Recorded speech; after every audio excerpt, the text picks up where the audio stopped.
So 4 inches of snow set to hit parts of the UK in December. Yeah, cue everybody going completely crazy for a winter wonderland. The warning has, though, suggested the infamous beast for the East could make a return to the UK. Well, joining us now for more on this is the most excitable weather journalist I've ever met, Nathan Brown. So Nathan, people are excited about a white Christmas, but also there's a serious side to this, of course, this year, with people worrying about their heating bills. How severe is this blast expected to be? Right, so we can only really tell 5 to 10 days in advance with any certainty, but there are signs that this beast is going to bite, possibly the end of the first week in December.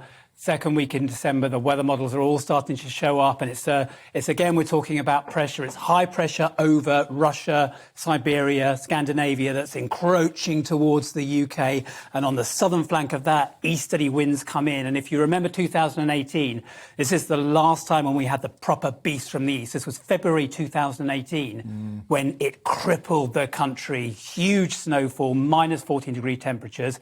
We're not seeing anything like that yet, but the signs are there that we should be getting our winter coats ready, so we might get it. OK, so as you say, that's for in a week to 10 days' time, which actually, if I'm thinking through the prism, as we all do, of Christmas, doesn't actually necessarily mean a white Christmas. Well, Christmas is a month away now. Ladbrokes have shortened the odds to 5 to 4 on a white Christmas because the signs are there.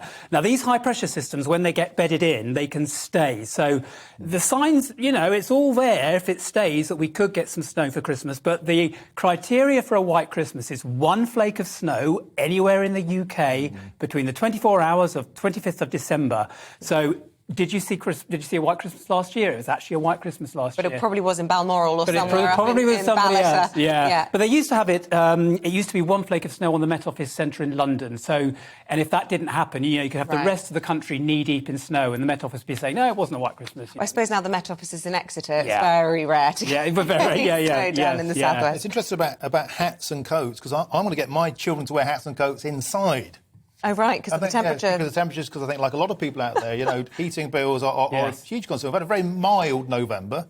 We've got away quite lucky so far, but this has a serious side too about particularly the elderly staying warm. Yeah. It does, and it's all about preparation. I mean, we love to talk about snow and we love to talk about winter, and with Christmas coming up, you know, it's all great fun, but there is a serious side. Heating bills are going up, energy bills are going up, so it's all about being prepared for this if it does happen. Take precautions, make sure you're just ready for it. You see, you mentioned the last time we had the beast for the East, it was sort of February 2018. Yes. Is in my mind, January, February are generally the colder months, and then into the spring. Yeah. Is this early to be getting the cold spell in the UK? And what does that mean, given that we've just had quite a wet September and a mild November? Yeah. I mean, what's going on meteorologically? Is this just an anomaly? It's a gradual change. In the last few years, actually, if you remember, the Christmas Day, we're all, again, people like myself, we're all watching Christmas Day for the white Christmas and temperatures, and we've constantly been reporting mild Christmases, Christmas days of temperatures of 15, 14 degrees, which is very unusual. But it has been a pattern that has been emerging. Now, when I was younger, I used to remember November, December being freezing cold, going to Guy Fawkes nights with ice on the ground, and we never see that anymore.